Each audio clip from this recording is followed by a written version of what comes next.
the news of the week, Tuesday edition, with your anchorman, Dennis Miller.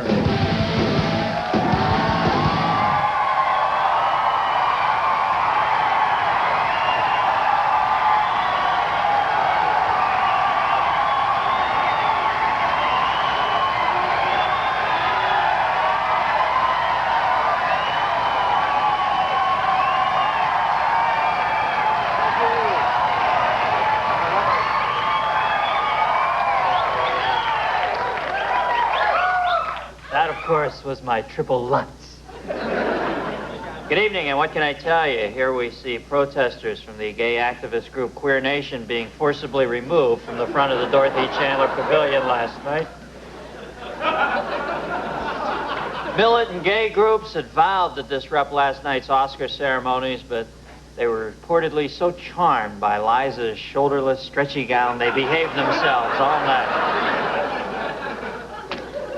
Juliette Lewis attended the Academy Awards and later spearheaded an attack on the Starship Enterprise.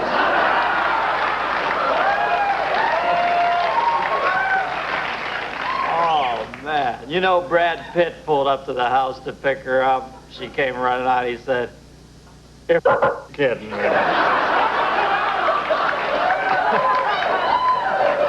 This is televised, baby. Silence of the Lambs took 5 out of the 7 Oscars it was up for last night. You know, that's because in Hollywood, cannibalism is often considered a career move. The most ironic moment of the night came when director Jonathan Demme, who won for directing Silence, just would not shut up.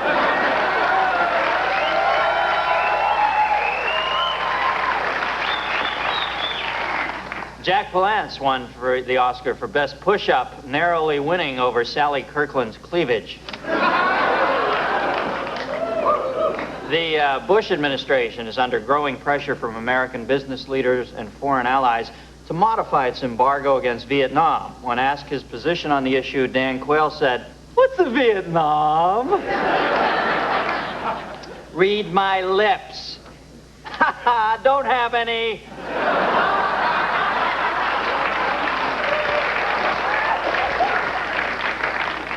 George Bush helped a news photographer to his feet after the photographer passed out when Bush actually used the word recession in a speech. Richard Nixon was the first candidate to cover all 50 states. I guess Clinton wants to be the first one to cover all 7 deadly sins. Clinton said in Milwaukee he would like his wife Hillary to play a very top-level role in his administration if he is elected in November. When asked about it, Hillary responded, "He's probably just high again."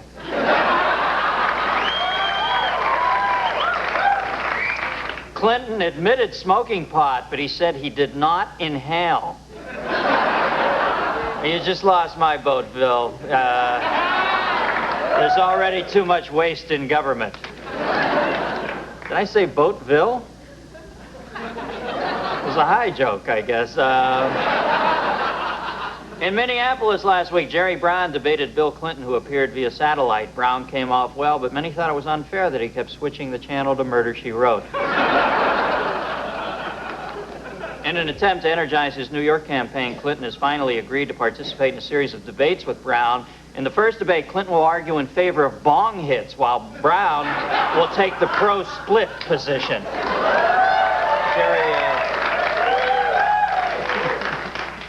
Jerry Brown addressed a rally in Milwaukee Friday and demonstrated how he would squeeze Bill Clinton's tomato-like noggin if he had the chance. Pat Paulson also campaigned in Milwaukee this week. Just what we need, another clown from California who doesn't have a chance to win. Here we see Bill Clinton as he shows his relative size to an actual man of vision. Clinton campaigned in the Orthodox Jewish community this week and promised to get a circumcision as soon as his erection subsides.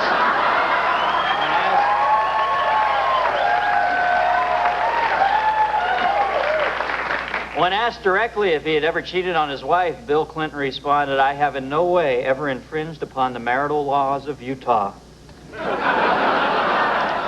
Tom Harkin announced his endorsement of Bill Clinton. Here they sit silent after being reminded of the adage, if you can't say anything nice about someone, don't say anything at all.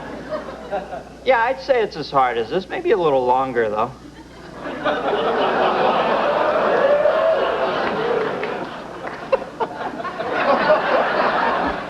We shouldn't be grabbing wrought iron fences. What am I to do? I just pay these off, folks. Ted Kennedy attended the NCAA East semifinal basketball game in Philadelphia last Thursday. He was seated next to his charming and beautiful fiancée, Victoria Ricci, and he thought it was a great game, but he still couldn't keep his eyes off the Budweiser sign suspended from the scoreboard at the Spectrum.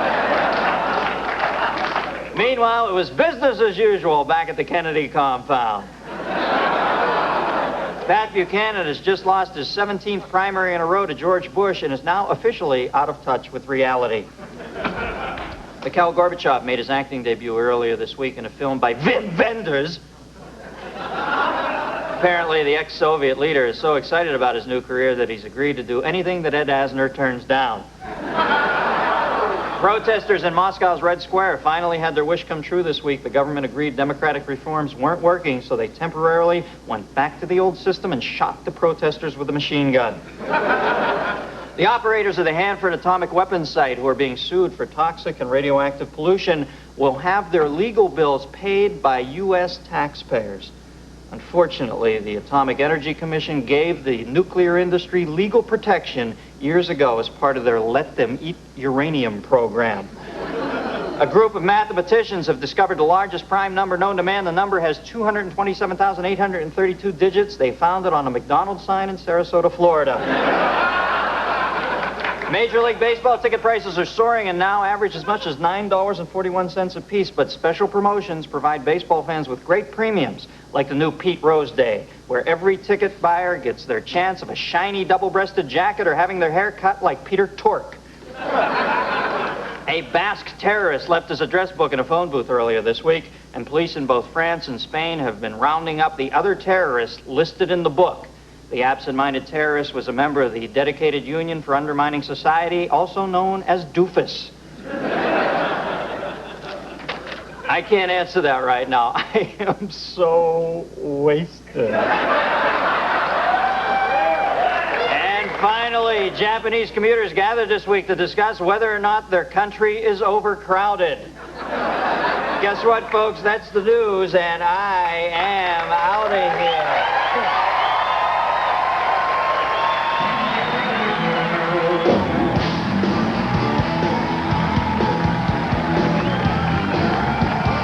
From Los Angeles, live on tape, it's the Dennis Miller Show. Tonight, actress Jackée, musician Leon Redbone, comedian David Spade, and longshoreman movie critic Tank Nelson.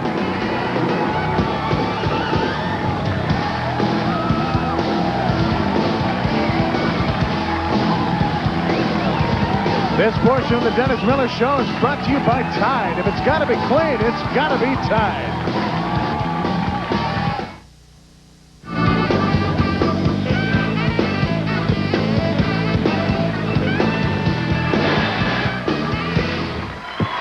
Thank you very much. Thank you. Welcome back. Thank you. Thank you. It is an absolute love fest here tonight.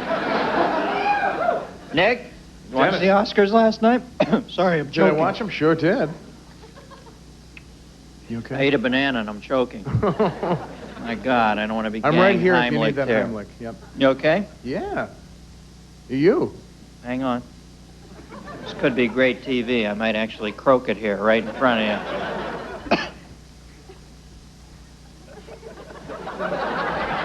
All right, I'm back now. Got a banana. How do you?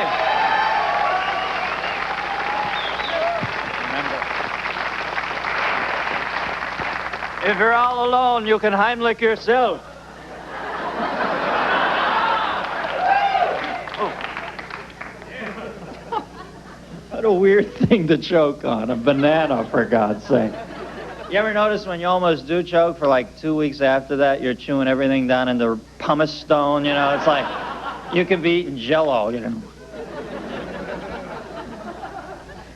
tenuous grasp we have on this life. All right, my first guest is a Emmy Award winner. She has a new TV series and a new movie. And, well, I just love her. Please welcome Jackée. Did I say that right?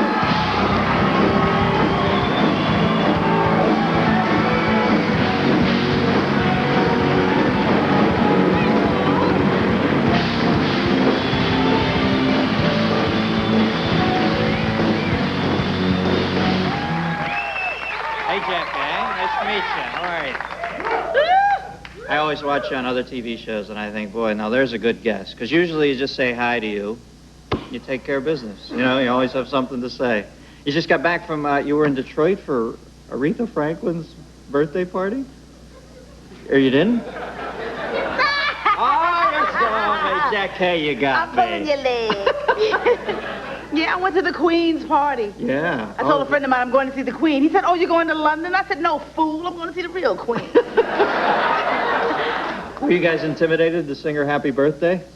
She didn't want to be, she didn't want to be reminded. Yeah. But she's really, if you met her, you'd be like humbled. You'd be like... I saw her once in Atlantic City. She blew the roof off. It's a whole generation that she affected. When I used to get mad at boyfriends and go home and say, let me put up some Aretha.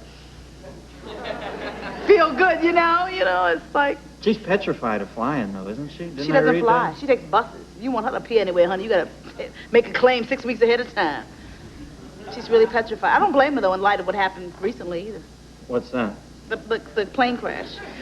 He's trying to I'm dumb me sorry, up. I don't follow. Yeah, well, I figure it this way. If you go on a plane and it wrecks, you're dead. Okay. But I mean, if you stop going on planes because you're afraid of them, you might be on the ground and get killed when you should have been on the plane. Or you might have some man shoot you or some woman shoot you. Right, so you should probably be up on the plane. And I guess the ideal way to go is to be shot on a plane that's crashing. Because then you're covered on all bases. You see any Piston games when you were back there? Yeah, you're a basketball fan, I'm right? a basketball fanatic. I like the Pistons. You were in enemy camp here. You gotta watch it. I like East Coast ball because they play street ball. I was born in Winston-Salem, North Carolina. My mother took me up to Harlem at age 10. Home of Earl Monroe? I like street ball. I like, white man can't jump, I'm talking about the movie, honey. Can you jump? Can a white man jump?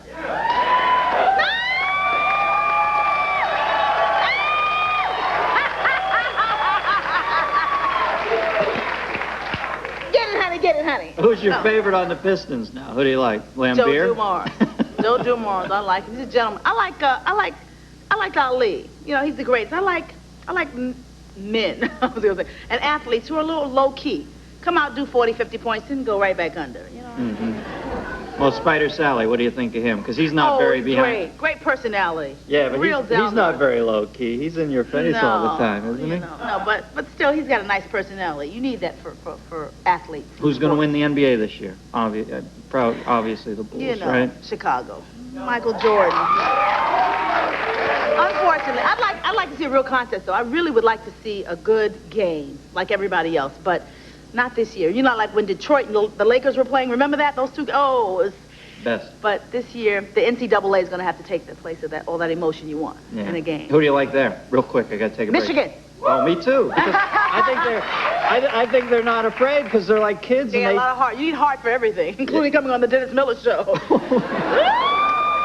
All right. I thought I had been exceedingly gentle to Jackée, hadn't I? I like it rough. Oh, okay. Well, white men can jump during commercials.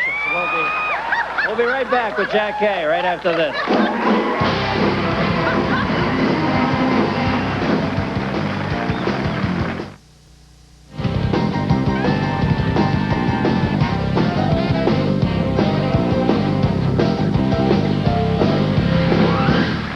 Welcome back.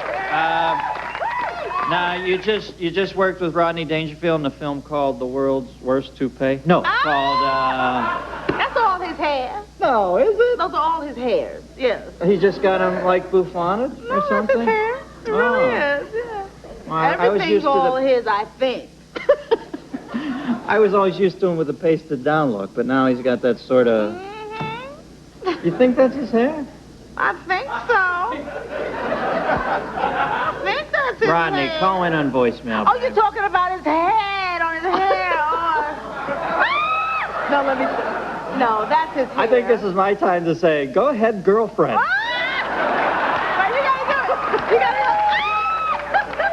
You gotta get that snap, Dennis, honey. I'm sorry, I don't have that down Yeah. yet. How was Ladybugs, though? Tell us a little bit about it. We got a clip. You want to look at the clip first or talk first? Yeah, we didn't look at the clip first. Do we need a setup? No. Do you? You want one? Oh, it's not from Ladybugs? From the royal family. Oh, we have a clip from that. Well, let's talk about Ladybugs for a second. Then. Tell me about the film. The film is about Rodney Dangerfield's character, Chester. He wants to suck up to the boss, kiss the boss's butt, and by doing that, he has to coach this little girl's soccer team to a championship. But the only thing is he doesn't know anything about soccer. And I'm his secretary, and neither do I, and he enlists me to help him. So we lie, we cheat, we manipulate. Sort of a Bad News Bears type thing? Yeah, it's real PG, though. Mm-hmm. Some of it's a little low, but mostly PG.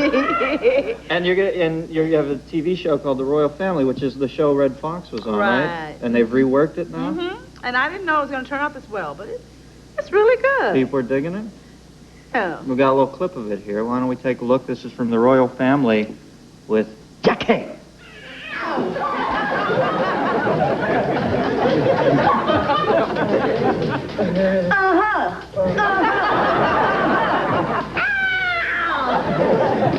Hey,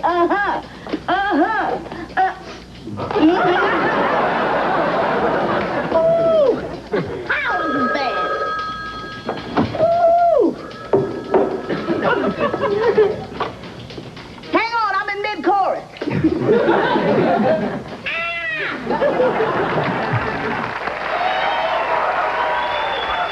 Now, see, I think you make good TV because you just go for it, don't you? You really like go all I was out. listening to Michael Jackson on that tape. Remember the time, that song? Oh, I yeah. said I gotta have my music, you know. Is that the one where he kisses him on, right? Does that remember? Iman. I thought you said kisses him on, yeah. Kisses Iman. What would Freud Kisses say? Iman. Were you always like that when you first hit the ground as a performer? Were you like always bigger than life? No, like even sitting here now, I'm more relaxed, you know. I just, you know, sometimes you think you have to be on. And then it's like on the Academy Awards the other night, last night or whatever, and Jack Palance, you get on and he did everything. He was like out the box. You can only do that when you're confident, when you have nothing to lose. It's like, who cares? You know. Well, you know, like you said, the first time he was nominated was in 1952, I think. He got it 40 years later, so at this point he figures what the heck. Right, you know. Now, you won an Emmy, though, right? Yeah. That must make you proud, yeah.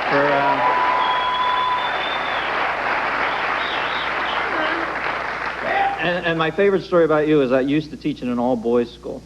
I love the thought of that.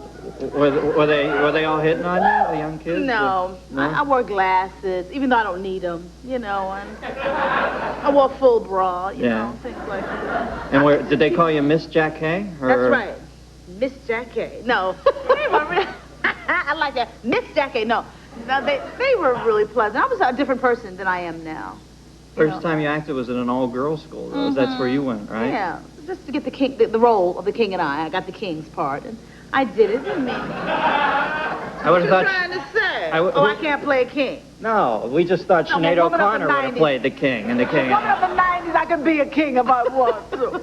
Yes, you can. You could wear two crowns. You know, we'll be right back with Leon Redbone, Jackée. Thank you.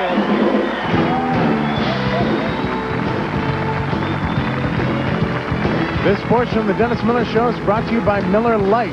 It's it, and that's Baz.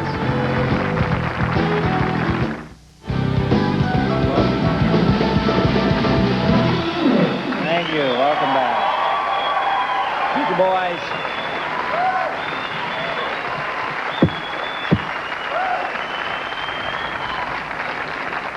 Nick. Yes, Dennis. That Jackée was a sassy, brassy lady, wasn't she? Yes. She was. And I, her comedic eunuch. All right, tomorrow night my guests will be actors William Devane, actor William Devane, he's one guy, and artist Jeff Koons, and one of my favorites, musician Henry Rollins will be here. You like Henry? Yeah.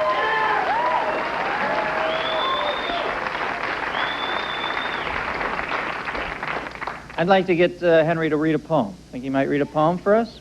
I think we need a little poetry on late night. Henry, if you're home watching, like you have cable, an iconoclast with more than basic cable. If you are watching, Henry, though, work on a little poem that we can do together.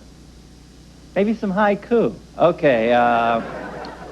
For the last 17 years, my next guest has defined his own musical category. He is undeniably authentic, here performing When Dixie Stars Are Playing Peekaboo. Please welcome Leon Redbone. Folks, Leon.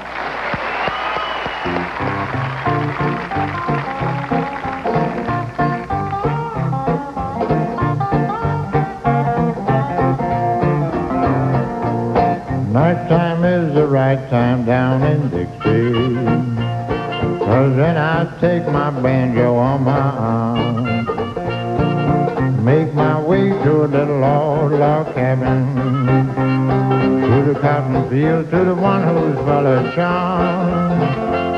Then I play peekaboo, I'll serenade my loo, when Dixie stars are playing peekaboo. I wonder for to see my Lindy Lou. Home is altitude, bullfrogs instituting, pretty fireflies they light up my way. I can hear the bob-white whistle in the wild world, while the turtle doves so gently cooing too. Now in that loving land of cotton, everything but love's forgotten. Dixie stars are playing peekaboo.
No, don't get up. Now the album's called Up a Lazy River. Up a lazy river. Is that your real voice, Leon, or is it like Victoria Jackson? When you get home, do you have a different voice? Not really. Now, I had heard a rumor at the end of each song you trashed your instruments like The Who. I guess no truth to that, huh? What's that? Nothing, I'm trashed. All right, this has been Leon Redbone, folks, and the album is Up a Lazy River. We'll be right back with comedian David Spade right after this. Thank you, Leon.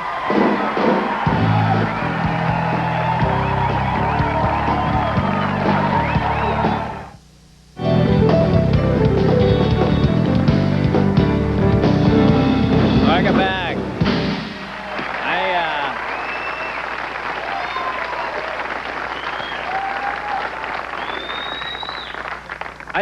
I thought it was a good move to go over and talk to Leon, huh? Because he obviously wanted to share.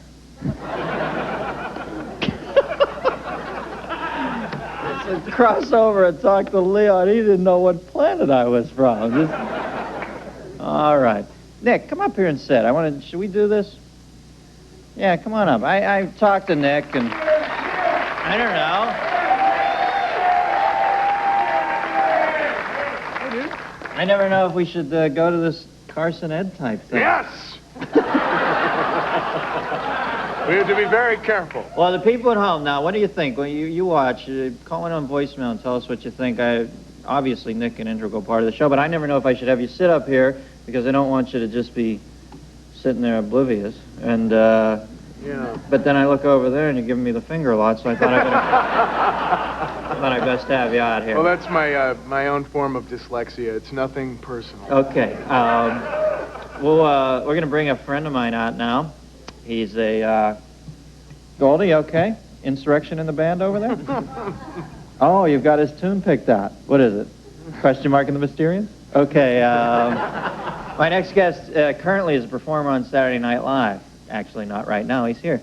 But let's take a look at some of his work on a clip. Oh, it was a good clip. And you are... Tell him it's Hammer.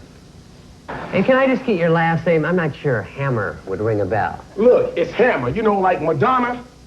Right, and she is... Yeah.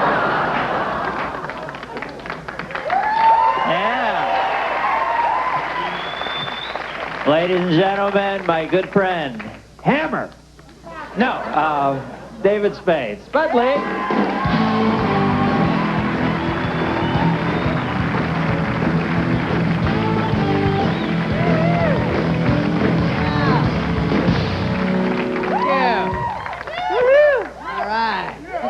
Good crowd.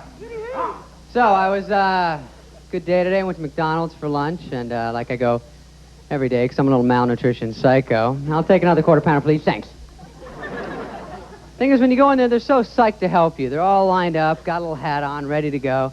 I walk up, they're like, can I help you? You know what? You can. I'll take a quarter pounder with cheese. Okay, boop, boop, boop, boop, boop, boop. Anything else? You know what? No onions on that. Hello? Hello? No onion? A little bead of sweat. Beep. They have to shut the place down. We have a code blue situation. Store 29, code blue. Everything stops till the guy with the keys comes over. Zzz, how are you? Nice to see you. No onion? No problem. I know everything. Guy with the keys. Guy with the keys knows everything. He's a bully, too. Out of my way, trainee. Back to fries, you loser. Here we go. Right here, pally. 50 people working. One guy knows what's going on. I'm selling it. So, my mom wanted me to go to the Price Club with her today. Price Club. You know this place, bulk items. She goes 5 times away. It's like Disneyland to her. She always whips me, hey, you want to go to Price Club? She's all excited. Woo, going to Price Club. Want to go? Come with me. Get shoes on. Going to Price Club. I'm like, Mom, I don't need a 79-pound box of Doan's pills, all right? I just don't trust a place that sells too much variety of stuff. They got Levi's, food, tires. I mean, pick something and go with it. Seriously. I feel bad for her. She comes in carrying that big box of Doan's. Oh, my back. Open it up. Give me one, you know? I don't need everything big in my life. Very simple. I don't want to have to remember to use my legs when I pick up the Cheez-Its, okay? I'm going to have some tuna. Get the other end. You don't have to stretch out when I go in the kitchen. Heard a Beatles song today on the radio. Of course, it wasn't sung by them. It was a cover tune. That's what I can't take is these new loser, stoner, dirthead bands that have to remake an old song and destroy it because their brains are so clogged with bong resin from high school. They can't think of an original thought, right? The worst part is these little stoner kids that worship these idiots think that they wrote it. You want to go, no, Timmy, John Lennon wrote that, so put the 5-foot bong down and kill yourself, all right? You little Satan worshiper. These high school kids are a mess. I know I was a total mess. Here's an impression of me on a date in high school. Come on, chug it. Relax yourself with a little Everclear cordial. So Bill Clinton says, had marijuana. Didn't inhale it, right? So, I don't know if I want a president that doesn't know how to use the carb. Good. Couple stoners out there. So, Sade's got a new album. Buckle up, we got some bumpy transitions here, folks. Sade's got a new album. Remember that first one when she had her eyebrows pinned back to her spinal cord? All right, take it. She comes here from some other land, spells her name S-A-D-E, pronounces it Sade. Good. Like we have no rules for the pronunciation of letters over here in America. Like I spell my name S-P-A-D-E, but I don't pronounce it Ned. Thanks a lot. That's it.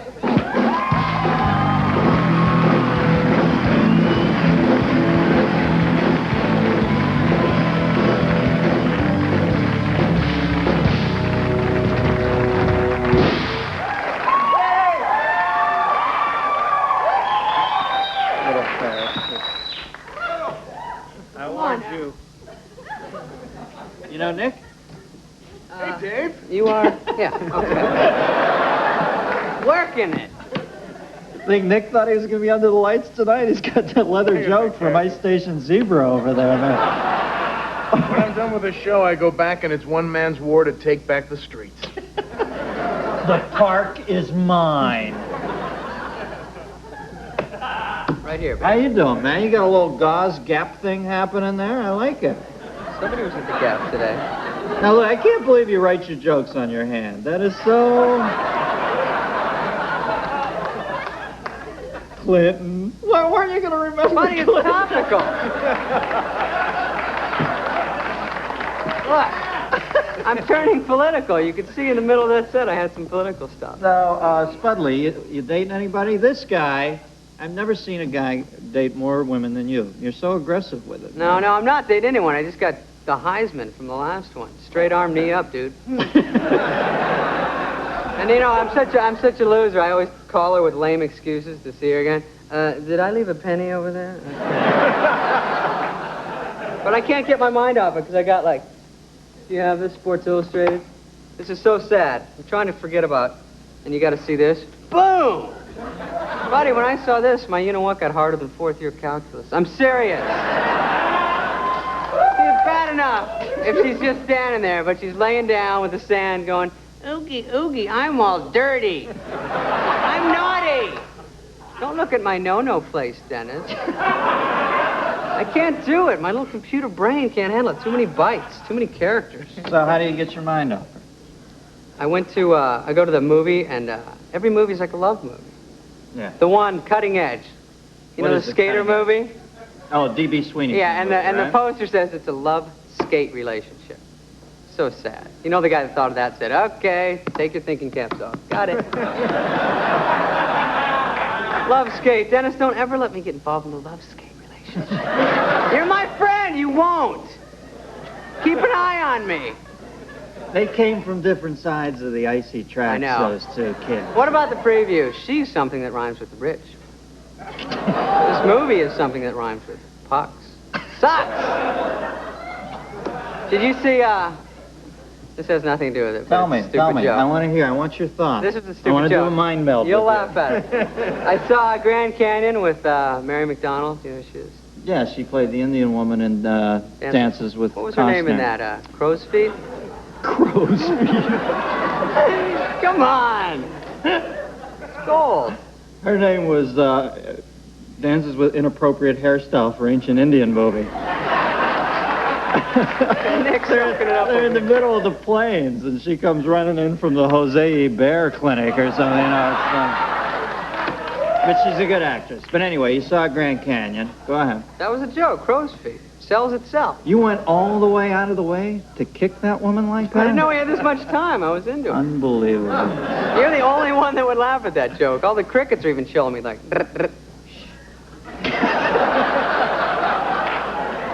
All right, that's the first cricket impression I've had on there.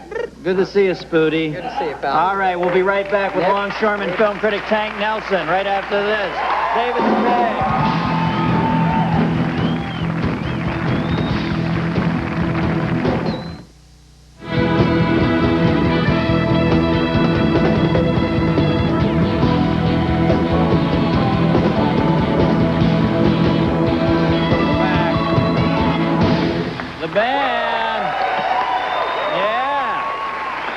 The Who. What do you got there, brother? What's that say? One of your napkins. Oh. Hi, Chart. I got one of those.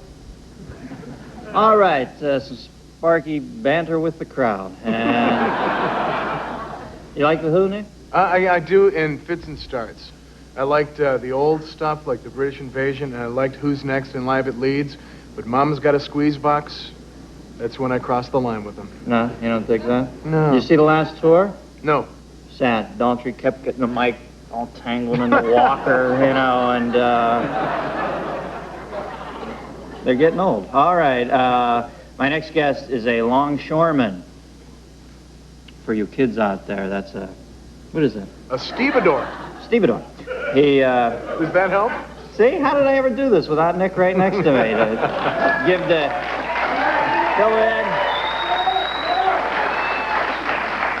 fill in with the Cliff Note annotations. Is that the Nelsons up there? Oh, my God. Third row up on the aisle. The Nelsons, ladies and gentlemen. Yeah. There they are. Hey, loved it.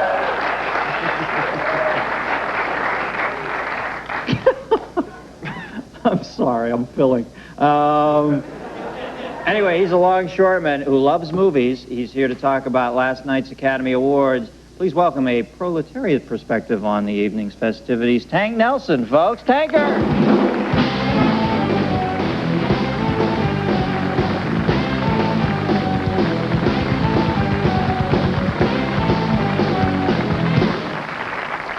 Tank Man! First band lawn I've had on the show, baby. I like it. Now, tell me about your blackboard method of movie reviewing. This is in your hometown, right? Right. You used to... I'll tell the people what you do. Well, I hang a blackboard out my window. It just hangs out there, and I see a good movie. Thank you. Wow. My goodness. You know, they don't Was give that up a pro- feedback for everybody. Was that a Tank. protest? I guess they sensed you're an old Hendrix They were fan. biased on today's blackboard. But you put a I put a title of the blackboard film. out. Yeah, I put a blackboard out, and I put a movie you should go see. It's it hangs high. It's on the second floor. I've got a lot of traffic, and it's become a thing people like to do. What is your hometown? Where is San it? Pedro, California, harbor of Los Angeles. So you see films just like this. This to me is like effective movie reviewing because it seems like everybody's in an ivory tower and they piss on these films. But this is just a regular guy like us who sees the films and whatever you dig, you put on the blackboard and people go to see it, right? Exactly. Yeah, that's I use it like a fan's viewpoint. I go to a movie. If I don't like it, I don't say anything because I'm a big fan. If I find one I like, I put it up, and it gets lots of play. Now, how'd you do last night? How many of those films had been on your blackboard? Of the 5. 6 that won. I mean, Oh, okay. I'm taking 6 categories. I had 4. I missed the. Who'd you miss? I missed the girls. That's why I'm divorced. The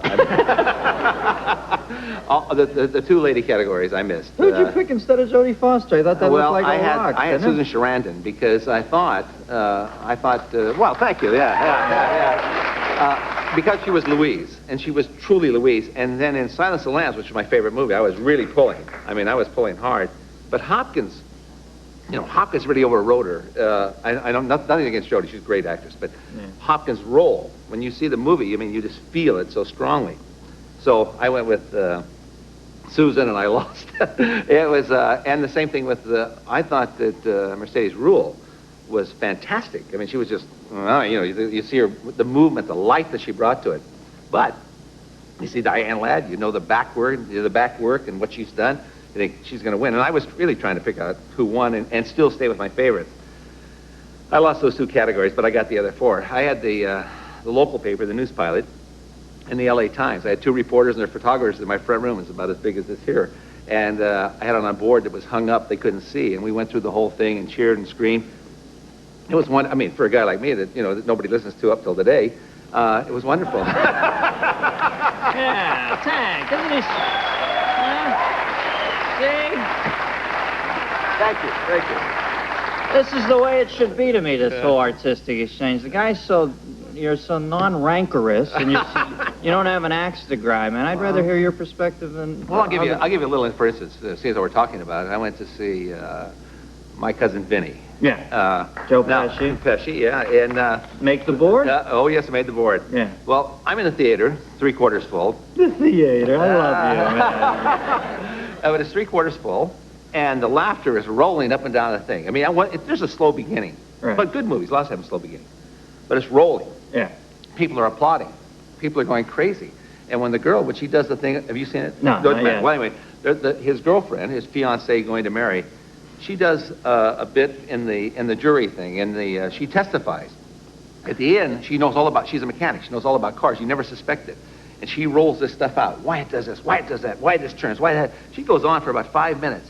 She stops, and the whole place erupted. I mean, the audience. I'm talking to Hermosa, AMC. It erupts. Right. People are cheering, crying, yelling, screaming, and then it goes on. The movie finishes. I'm going out, and everybody around me. Everybody's talking about this scene, that scene, what happened, why it did it, why it did it, how it did it. It was wonderful. You go out and you can realize that everybody's going to love this movie. You don't have to look. You don't have to. I went home, whipped the board off the wall, take it in, right off. My Cousin Vinny goes down. People go by now. They honk, they wave, and they say, Vinny, Vinny. It's wonderful. It's great reaction. Well, man, I think you can see why the movies are such magic in our life. I mean, you see how worked up he gets? That's the way it should be. It's the way it should be. Tanker, you got to come back more often. Anytime I want to you drive past your house sometime, see the blackboard. Where is it? San Pedro? 22nd Street in San Pedro. Is that where the Bates Motel is? We have a couple. All right, Tank. Good to meet you. We'll be right back, folks. You're good people, Tank. If you're going to be in Los Angeles and would like to attend a taping of The Dennis Miller Show, please drop us a note. Care of The Dennis Miller Show, Post Office Box 4150, Hollywood, California, 90078, or call us at 818-506-0043. This portion of The Dennis Miller Show is brought to you by Butterfinger. Like Bart says, nobody lay a finger on my Butterfinger. Welcome. We're back with my man Tank. And Tank, real quick, what's your favorite film of all time? What do you Robin Hood. Oh, Robin yeah? Hood. Earl Flynn, 1939. Absolutely. And the reason, we only got a second, but the reason is it has a good beginning, the story carries through, and it ends. And the bad guys are bad, the good guys are good, and you go out of there and you realize you've seen a wonderful story. I That's what all can't movies believe are. longshoremen like men in tights. All right. The Tanker, Jackée, we've had the nightly on Redbone, David Spade, Tank Nelson. He'll be back. Tank, come back and see us Thank you, again. guys. All right. Good night, teenagers.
When in Los Angeles, guests of the Dennis Miller Show stay at the St. James Club and Hotel.